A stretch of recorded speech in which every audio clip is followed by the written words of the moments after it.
बिस्मिल्लाहिर्रहमानिर्रहीम। अस्सलाम वालेकुम। आज आपको बता रहे हैं कि घर में दही कैसे जमाया जाता है। इसके लिए हमें जिन चीज़ों की ज़रूरत है उसमें हमारे पास ये देखें, हाफ़ लीटर फ्रेश मिल्क है। ये फ्रेश मिल्क होना चाहिए, लिक्विड, टेट्रा पैक नहीं होना चाहिए, उससे दही नहीं जमेगा। 1/4 टीस्पून हमारे पास दही है जो जाग लगाने के लिए इस्तेमाल होगा। दूध को गर्म करने की भी ज़रूरत नहीं है, जस्ट आपने इसको हैंड बीटर की मदद से ऐसे फेंटना है थोड़ा सा, और ये दही इसमें शामिल कर देना है।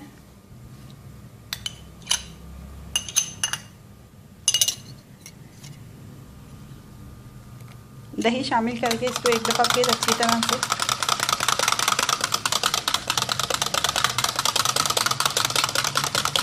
बीटर के साथ अच्छी तरह से फेंटा, और इसको कवर कर देना है आपने। कोई एयर टाइट बॉक्स लें तो ज़्यादा मुनासिब है। अब इसको ओवरनाइट रख देना है आपने, और सुबह तक ये जौन सा दही तैयार होगा। फिर ये देखें, 12 घंटे पहले हमने ये दही जमने के लिए रखा था।